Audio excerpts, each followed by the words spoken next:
The key struck stone with a sound like a bone breaking. Not loud, dry, final. The note held for several seconds in the resonance hall, and in that time 743 representatives stopped breathing. Cale Morrow did not look at them. He stood at the speaking platform, a rusted iron key in his left hand, a leather cord wrapped around his wrist. The key was from a greenhouse door in Gdansk. The greenhouse had not existed for 97 years. Neither had the door. The key opened nothing. That was the point. He laid the key on the platform. The stone was gray, hollowed from a moon that had died before the first Spire Accord convened. Above him, the ceiling of fused silica showed dead stars. The air smelled of ozone and dried pollen, the same air that had smelled of nothing when the vote was cast 97 years ago. "This key," Cale said, "opens the greenhouse that no longer exists.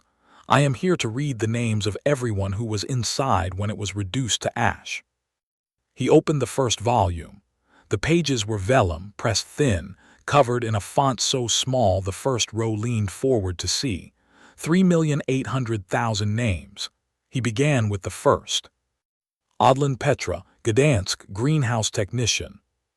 The voice did not rise. It did not tremble. It simply named and in naming claimed. A few seats from Cale, High Arbiter Druth Van's amber calculation lens clicked. The Zethkari had governed many annexations. He had authorized purifications. He had never heard a species answer silence with a list. He did not know yet that he was already finished. "I wish I could tell you it ended with the first name. It didn't. Stay close." 97 years earlier, the frost on Callisto had been the same thickness.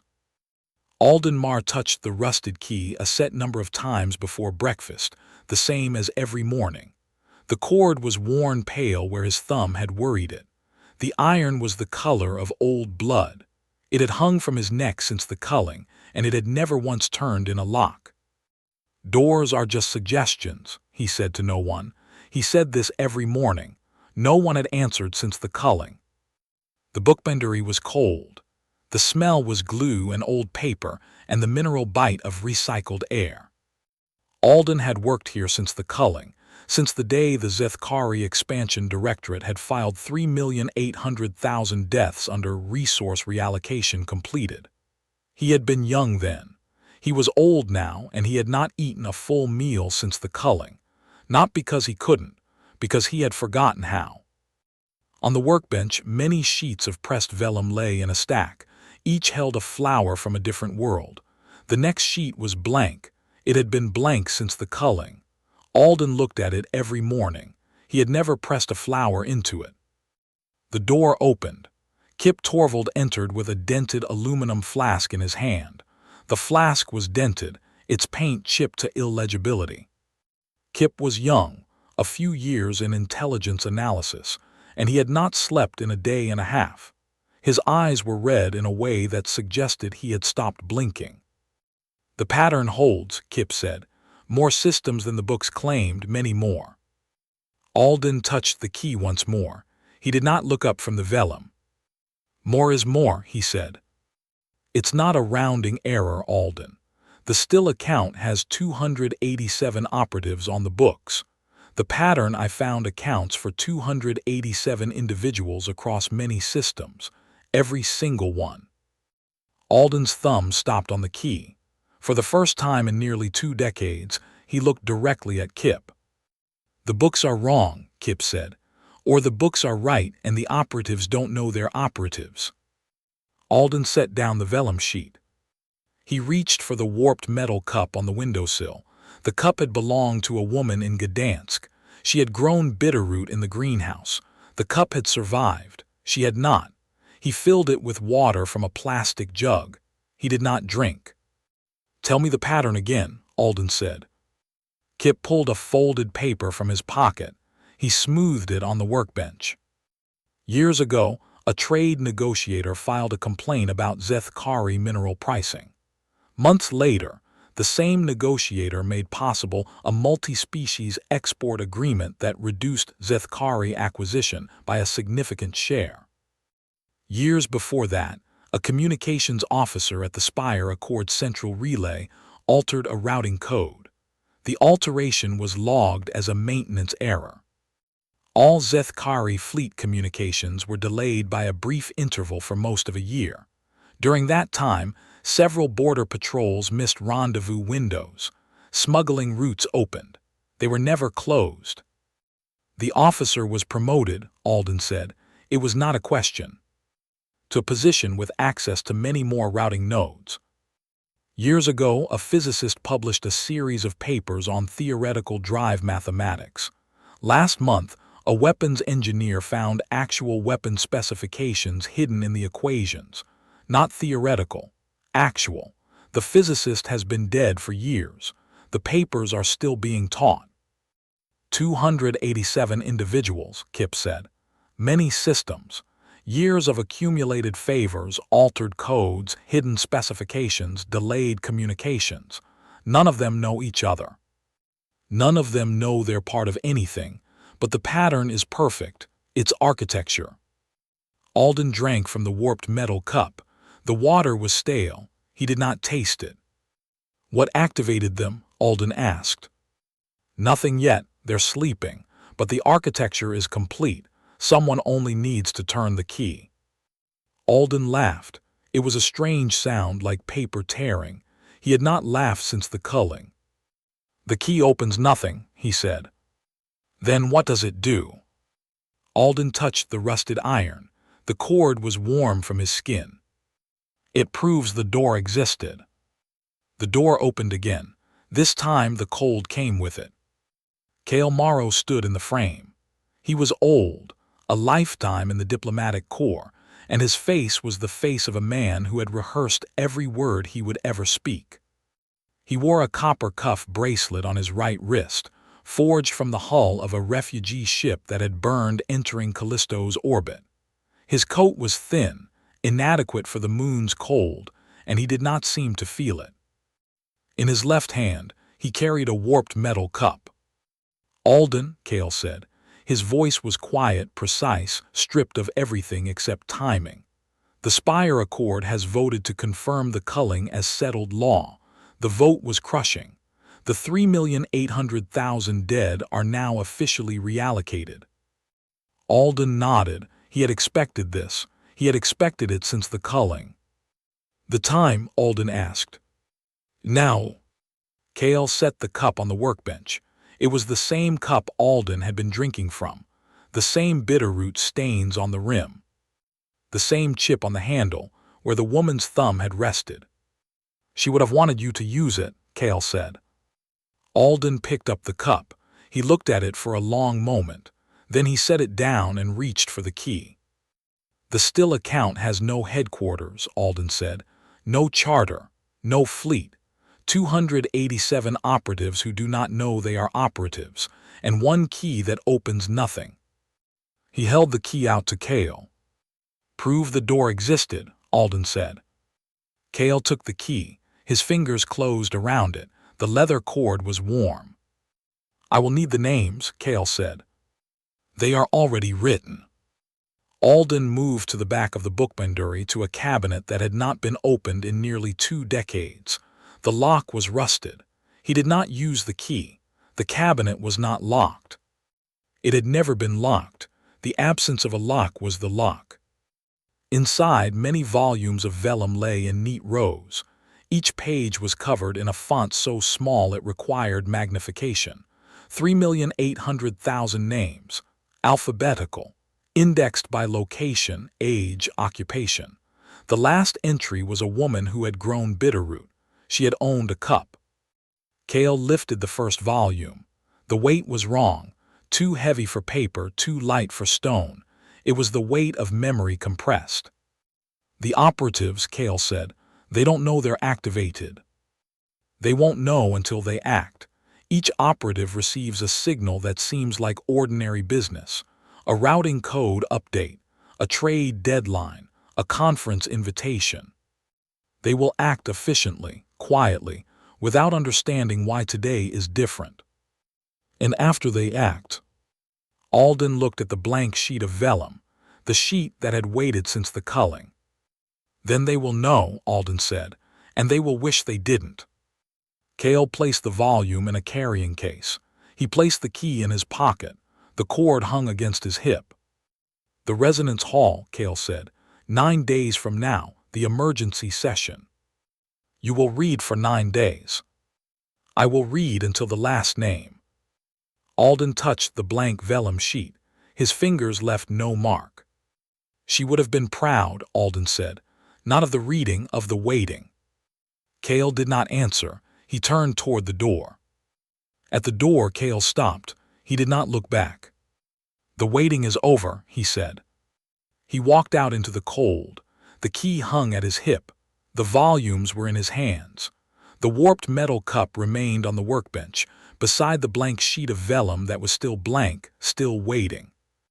Alden touched the cup. It was cold now. He lifted it to his lips and drank the stale water. Then he set it down and reached for his tools. He would bind a new book today. The next volume. He did not know what would fill it. He only knew that for the first time since the culling, the blankness felt like a beginning rather than an ending. Somewhere in many systems, 287 individuals received signals they did not recognize as signals. A routing code updated. A trade deadline shifted. A conference room was booked. The architecture woke. And in the Resonance Hall, 97 years away from the moment the key would strike stone, the air already held its breath. The signal reached the Zethkari flagship iron decree in the middle of Druth Van's meal cycle. The report was not flagged urgent. A mineral export agreement in the Morokai crystal markets had shifted. Zethkari acquisition was down. The drop was small enough to dismiss. Druth dismissed it. He had governed many annexations. He had authorized purifications. A minor trade fluctuation was noise. Korath entered without announcement. The aide was young by Zethkari standards. He carried a tally tablet that showed figures Druth had already reviewed. Korath's grip on the tablet was wrong. His claws pressed too hard into the frame. The plastic groaned. "The trade shift is not isolated," Korath said. Druth did not look up. "Mineral markets fluctuate. The Morokai are crystalline. They change their minds slowly, then all at once." "It is not the Morokai. The Silthari have suspended aquatic exports. The Vinthari have withdrawn their watching delegation. The Kelori have closed tunnel networks to Zethkari military traffic." Druth's amber calculation lens clicked. The sound was louder than usual. The lens was old, and it sometimes stuck when processing unexpected inputs. "Coordinated?" Druth asked. "No common communication detected. No alliance announcement. No formal protest. Each action appears independent, but the timing is coincidence." Korath said nothing. His claws pressed deeper. The plastic cracked. Druth looked at the crack. He looked at Korath's face, which was paler than it had been that morning. "You are dismissed," Druth said. Korath did not move. "There is more." The communications delay. All Zethkari fleet communications have been routing through the Spire Accord Central Relay for most of a year. The routing was altered. The delay is brief. But every patrol route, every supply schedule, every rendezvous window has been offset by the same interval. Why was I not informed? It was logged as maintenance. The officer was promoted. The promotion was approved by your office. Druth set his meal tube down. He looked at Korath, and for the first time in decades he did not see an aide. He saw a witness. "Find out," Druth said. "Before the emergency session." The emergency session was 9 days away. Korath left. He went to his quarters. He locked the door. He sat on his sleeping platform and looked at the tally tablet. The figures were wrong, not the numbers were correct. They were wrong because they were incomplete. They showed what had happened. They did not show what was happening next. He opened a secondary file. The file was not in his official records. It was a personal notation made years ago when he had first noticed the routing alteration. He had told himself it was unimportant. He had told himself many things. The file contained a name. The name was not Zethkari. It was human. The human had been a communications technician at the Spire Accord Central Relay. The human had died in the culling. The file was a personnel record. A pension form had been filed before the culling and denied after. The denial was filed under reallocation completed. Korath looked at the name. He looked at the denial. He closed the file. He did not delete it. He did not report it. He sat on his sleeping platform and waited for the architecture to finish whatever it was building. Across the scoured margin, Commander Sable, Wren sat in a cockpit that smelled of recycled air and old coffee. The coffee was cold. She had brewed it from beans grown in a hydroponic bay that was technically not hers. The bay belonged to a transport cooperative registered in a system that no longer existed. The cooperative had been founded by a woman who had died in the culling. The woman had been Sable's mother. The greenhouse had been in Gdansk. Sable touched the pressed flower in her breast pocket. The flower was from that greenhouse. It was dry, brittle, the color of old paper. She had carried it for years. She was afraid that if she looked at it, she would not be able to stop. The radio crackled. The frequency was the old Gdansk emergency channel. The channel had been silent for 97 years. The silence was not empty. It was a held breath. Sable keyed the microphone. She did not speak. She simply opened the channel. She waited. Hours passed. Then, on the frequency that had been silent for 97 years, a single word arrived. Receiving. The voice was Cale Morrow's. Sable had never met him.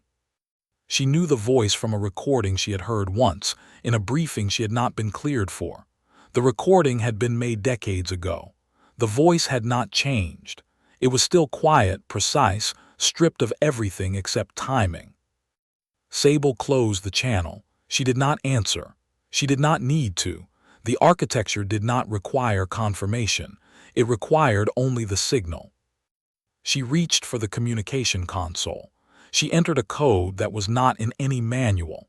The code activated a relay that was not in any registry. The relay sent a signal to a network that did not officially exist.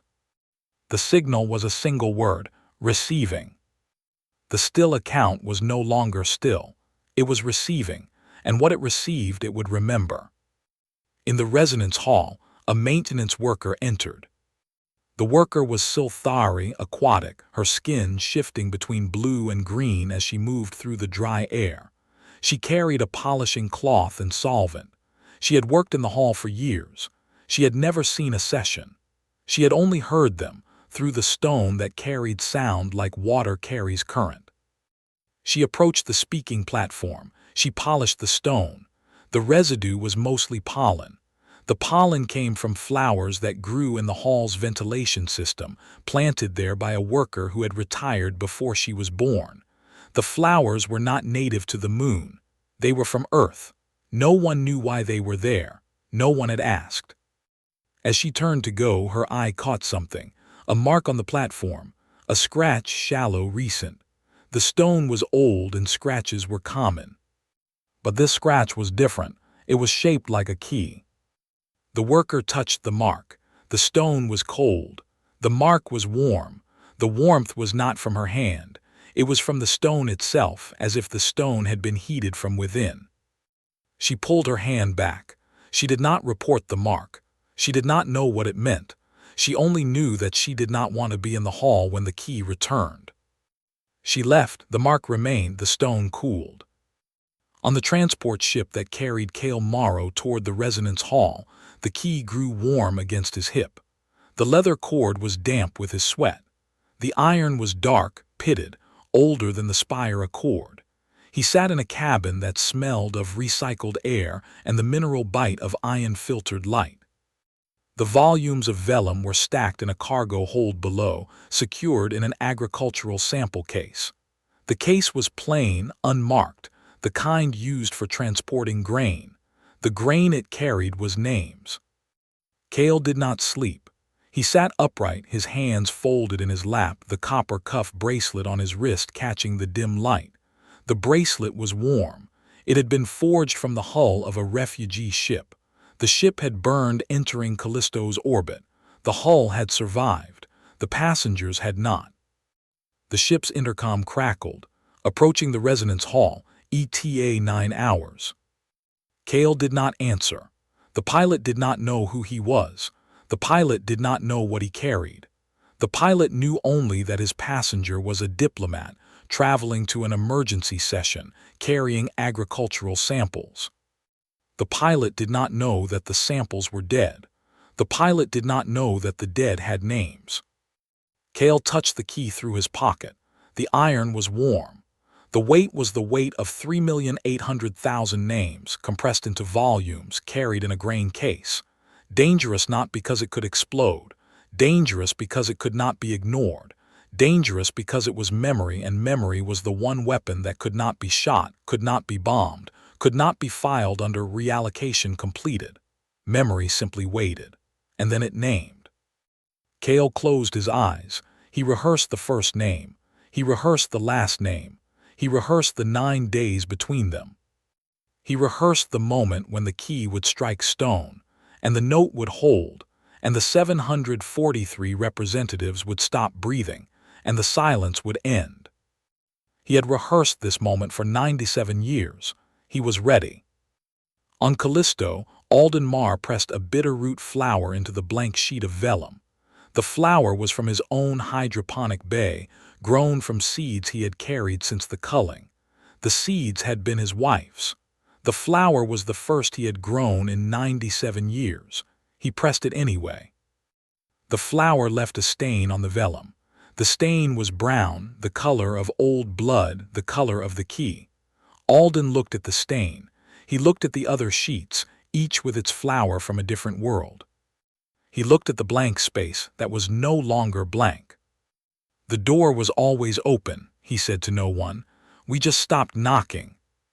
The glue pot warmed on the stove. Alden bound the new volume. He set it on the shelf. The shelf was full now. The new volume was the last. There would be no more. The architecture did not require more books. It required only the one that was coming. Alden touched the cord around his neck where the key had hung. The cord was pale, worn, empty. He touched it the same number of times as every morning. Then he stopped. The key was gone. The ritual was complete. The waiting was over. He looked at the warped metal cup on the workbench. He lifted it. He filled it with water. He drank.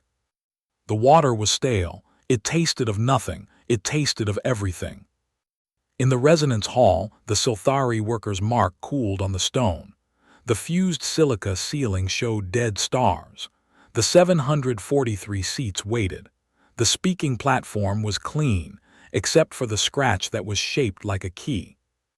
The emergency session was 9 days away. But the architecture was already in motion, and somewhere in the space between the stars, a rusted iron key was growing warm against a man's hip. The key was burning. Cale Morrow walked through the corridors of the resonance hall, and the key against his hip was not warm anymore. It was hot. The leather cord had darkened where it touched his skin. The iron was the color of a wound. He could feel it through the fabric of his coat, through the pocket, through the years of waiting that had compressed into this single walk. The corridors were empty. The session had not begun. The 743 seats were still unoccupied, but the air was thick. The ozone smell was stronger, and beneath it Cale could smell something else. Pollen. Dried pollen. The same pollen that had been in the air 97 years ago when the vote was cast and the silence began. At the entrance to the main chamber, a guard stopped him. The guard was Zethkari, young, his scales not yet the color of rusted iron. He did not know who Cale was. He knew only that the emergency session was about to begin, and no one was allowed to enter without authorization. Cale reached into his pocket and withdrew the key. The iron was hot. The cord was dark. The guard looked at the key and then at Cale's face. He did not know what the key was, but he knew he was looking at something older than his orders. "The session begins in several hours," the guard said. His voice was not as certain as his posture. "I know," Cale said. "I will wait." He walked past the guard. The guard did not stop him. He watched Cale go and then looked at his own claws and then did not know what he had just seen. Cale sat in the gallery. The gallery was high, removed from the main floor, designed for watchers who were not representatives. He placed the agricultural sample case on the seat beside him. The case was plain, unmarked. It did not look like it contained 3,800,000 names. It looked like it contained grain. He folded his hands in his lap. The copper cuff bracelet was hot now, too. The hull of the refugee ship had burned and the bracelet remembered. Cale sat still. He did not move. He waited. Hours later, the 743 seats were full. Druth Van entered from the side door. His scaled hide was the color of rusted iron, and his amber calculation lens clicked as it processed the room. The lens was old, and it had been sticking lately. Druth had not had it repaired. He walked to the speaking platform. The stone was clean. The scratch was still there, but Druth did not see it. He did not see things that were not in his data. He saw the 743 representatives. He saw the coalition of 6 species seated in a block near the front. He saw the empty gallery where Cale sat, invisible, unmoving. Druth did not see Cale. Cale was not in his data. "The emergency session is convened," Druth said. His voice carried the weight of a species that had never apologized. "The matter before us is recent trade disruptions and communication delays. These disruptions are temporary. They are the result of market fluctuations and routine maintenance. They do not constitute a threat." He paused. The calculation lens clicked. The sound was louder than usual. Druth tapped it with one claw. The clicking stopped. "The Spire Accord has governed known space for many millennia. We have seen many disruptions. We have seen species rise and fall. We have seen noise mistaken for signal. The current disruptions are noise. They will pass." The coalition representatives did not move. The Silthari's skin shifted to a darker blue. The Morikai's crystalline facets caught the light and held it. The Kalori's glowing markings pulsed once, then went dark. The Ulani sat in the highest tier, her glow dim, her feathered antennae motionless. Druth looked at them. He saw 6 species. He did not see 6 parts of a single architecture. The motion before the floor is to dismiss the emergency session and reaffirm the settled law of the culling as reallocation completed. All in favor. The vote was not unanimous, but it was enough. The majority raised their hands. The coalition did not. But the coalition was 6. The majority was everything else. Druth smiled. Zethkari did not smile for pleasure. They smiled for efficiency. "The motion carries. The session is not finished." The voice came from the gallery. It was quiet, precise, stripped of everything except timing. Druth had never heard it before, but he knew he had been hearing it for 97 years without realizing. Cale Morrow stood. He walked down the stairs from the gallery to the main floor, the agricultural sample case in his hands, the key hot against his hip. The representatives turned. The coalition turned. Druth turned. Cale walked to the speaking platform. He set the case down. He did not look at Druth. He looked at the stone. The scratch was there. The mark was warm. He reached into his pocket. He withdrew the key. The iron was the color of a wound. He held it for a moment, feeling its weight, its heat, its history. Then he laid it on the platform. The stone warmed. The mark glowed, not brightly, but the Silthari representative saw it. Her skin shifted to a color that had no name. The Morikai saw it. His crystalline facets aligned toward the platform. The Ulani saw it. Her glow flickered once, a pulse of light that had not been seen in countless ages. Druth did not see it. His calculation lens was still. It had stopped clicking. It was processing something that had no category. "Who are you?" Druth asked. Kale did not answer. He opened the agricultural sample case. Inside, the volumes of vellum were stacked in neat rows. The font was small. The names were many. The weight was the weight of memory compressed. "This key," Kale said, "opens the greenhouse that no longer exists. I am here to read the names of everyone who was inside when it was reduced to ash." He opened the first volume. He placed his hand on the page. The first name was at the top: Odland Petra Gdansk, greenhouse technician. Kale looked at the name. He looked at the 743 representatives. He looked at Druth, whose amber calculation lens was now clicking so rapidly that the sound was almost a scream. "Odland," Kale said, "Petra." He did not read the rest. He did not need to. The name was enough. The name was everything. The name was the key turning in the lock that did not exist. The door opening on the room that had been ash for 97 years. The silence ending not with a shout but with a whisper. Druth's calculation lens cracked. The amber surface spiderweb then went dark. The lens had processed many annexations. It had processed purifications. It had not processed a name. "Stop," Druth said. His voice was not efficient. It was the voice of fear. Kale did not stop. He looked at the next name. He looked at the volume. He looked at the key, which was warm on the stone, which was glowing in the mark. "The session is not finished," Kale said. "The session has not started. The session begins when the last name is spoken. The session ends when the debt is paid." He looked up. He looked at the highest tier, where the Ulani sat. "Archivist M," Kale said, "you have watched many millennia. You have seen species rise and fall. Tell me, what do you see now?" The hall was silent. The 743 representatives held their breath. Archivist M stood. She was frail, glowing, ancient beyond counting. She had not spoken in the hall for ages. She had only watched. She had only remembered. She looked at Kale. She looked at the key. She looked at the volume of names. "Attendance," she said. Her voice was not loud. It was the voice of a species that had learned to outlast empires by simply being present. It was the voice of memory.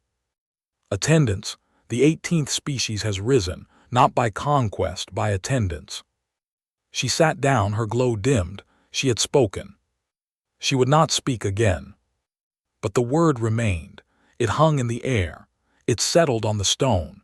It entered the fused silica ceiling and became part of the light of dead stars. Druth looked at him. He looked at Kale. He looked at the key, which was glowing now, which was warm, which was opening the door that had never existed. His calculation lens was dark. His claws were trembling. His scales were pale. "This is not protocol," Druth said. His voice was barely audible. "This is not." "This is attendance," Kale said. "You asked for silence, we gave you silence. You asked for surrender, we gave you attendance. We attended, we remembered, we waited. And now." He looked at the first name. He looked at the last volume. He looked at the 9 days between them. "Now we name." He did not raise his voice. He did not gesture. He simply began. "Odland Petra, Gdansk, greenhouse technician." The name was quiet. The name was precise.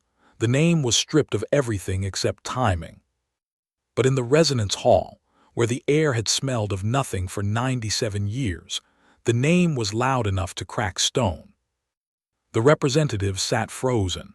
The coalition sat still. Druth stood at the speaking platform, his dark lens staring at nothing, his claws gripping the edge of the stone. And in the gallery where no one had been looking, Korath sat with the tally tablet in his hands. The tablet was not showing trade figures. It was showing a file. The file contained a name, a human name, a communications technician who had died in the culling. Korath looked at the name. He looked at Kale, who was reading. He looked at Druth, who was breaking. He did not stand. He did not speak. He simply sat and watched and waited for the architecture to finish what it had started 97 years ago. The key was warm, the stone was warm, the mark was glowing, and the names were beginning.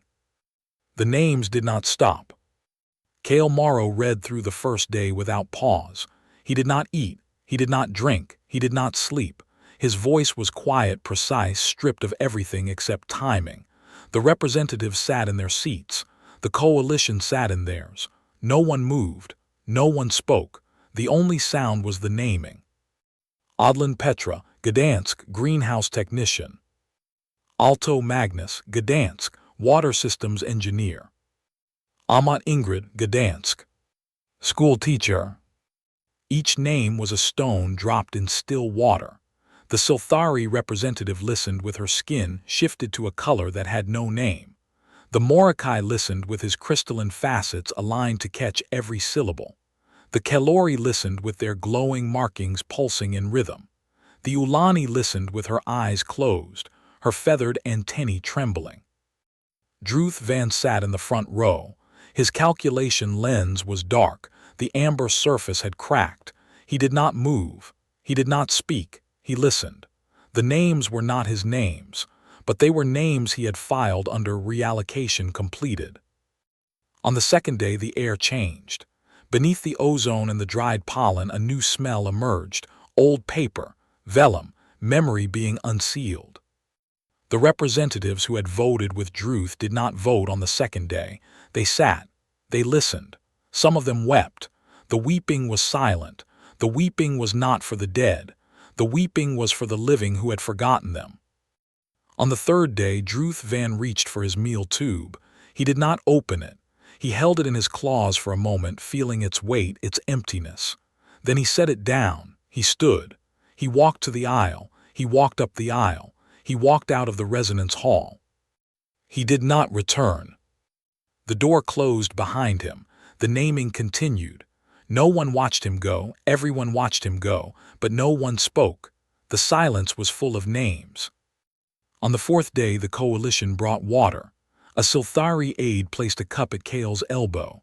The cup was plain, ceramic. Kale did not look at it. He did not drink. He read. The water sat in the cup. The cup sat on the stone. On the fifth day, the first representative changed seats. A Zethkari, old, his scales faded. He moved from the majority block to the gallery. He sat alone. He listened. No one stopped him. On the sixth day, Korath entered. He came from the main door, the public door, the door that had been closed for 97 years. He wore no uniform. He carried no tally tablet. He wore a simple tunic. He walked to the back of the hall. He stood at the door. He did not sit. He did not lean. He stood. He listened. He waited. Kale did not look at him. Kale read. The names continued.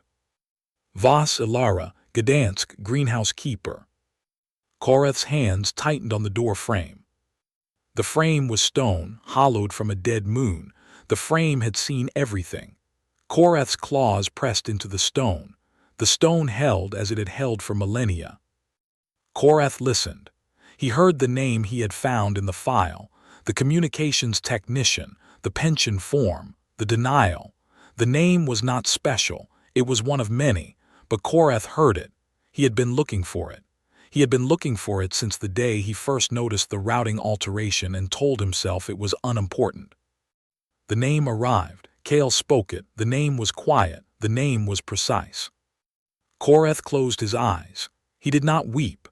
Zethkari did not weep, but his claws pressed deeper into the stone, and the stone held, and the name hung in the air, and Korath understood. He understood that the architecture was not about revenge. It was not about justice. It was about attendance. It was about showing up. It was about being present when the name was spoken. It was about not letting the silence win. He opened his eyes. Kale was reading. The names continued. The hall was full of memory. The hall was full of the sound of remembering. On the seventh day, the coalition brought more water. They brought food. They brought blankets. They brought the things that humans needed to survive. The things that the Zethkari had not brought. The things that attendance required. Kale did not eat. Kale did not drink. Kale did not sleep. He read. The names continued. On the 8th day, the representatives began to speak, not to interrupt, simply to name. They named their own dead. They named the dead of their species. They named the dead they had forgotten. The naming was not organized. It was simply attendance. One spoke, then another, then another. The names were not on the vellum. The names were in the air. The names were in the stone. Kale did not stop. He read his names. The representatives spoke theirs. The hall was full of naming. The hall was full of attendance. The hall was full of the sound that the spire accord had never carried before. On the 9th day, Kale reached the last volume. The volume was thin. The pages were few. The names were the last. He opened the volume. He placed his hand on the page. The last name was at the bottom. The last name was the name of the woman who had grown bitterroot. The last name was the name of the woman who had owned the cup. Kale looked at the name. He looked at the hall. He looked at the 743 representatives who had been sitting for 9 days, who had been listening for 9 days, who had been attending for 9 days. He looked at Korath, who was still standing at the door. Kale read the last name. The name was quiet. The name was precise. The name was stripped of everything except timing. Then he closed the volume. He set it on the platform. He picked up the key. The key was warm. The hand was open. The debt was paid. The hall was silent. Kale walked to the door. He walked past the representatives. He walked past the coalition. He walked to where Korath stood. He held out the key.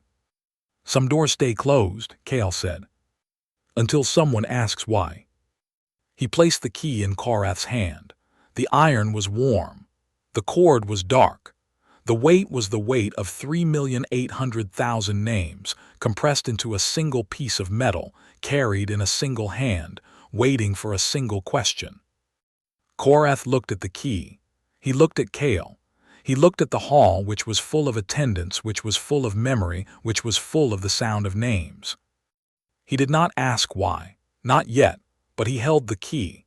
And the key was warm, and the warmth was the warmth of attendance. And the attendance was the attendance of 97 years, and the 97 years were the years of silence, and the silence was over. Kale walked out. He did not look back.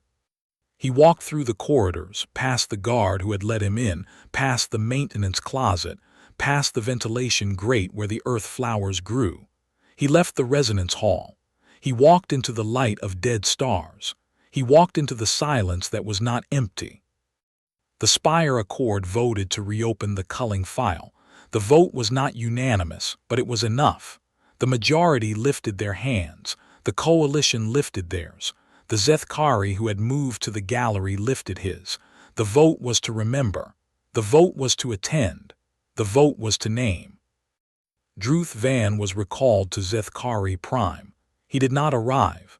His ship was found drifting in the scoured margin. The calculation lens was still dark. The meal tube was still sealed. The nutrient paste had not been touched. The ship's logs showed no distress. The logs showed only silence. On Callisto, Aldenmar touched the cord mark on his chest. The mark was pale, shaped like a door.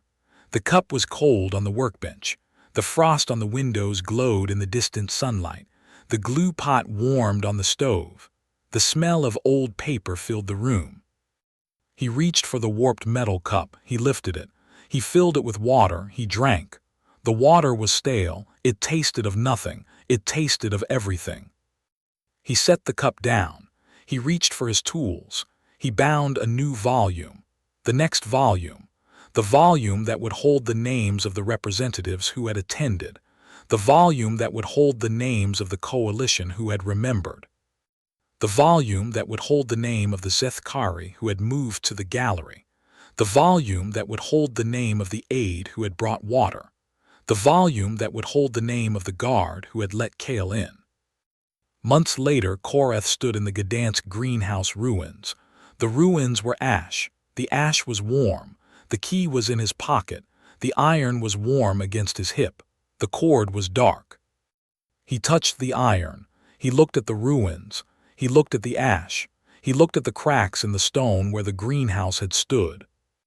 A flower pushed through the cracks. The flower was small. The flower was green. The flower was alive. The pollen drifted on the air. The pollen was from the earth flowers in the resonance hall. The pollen had traveled through the ventilation system, through the corridors, through the space between the stars. The pollen had landed in the ash. The pollen had taken root. The pollen had grown.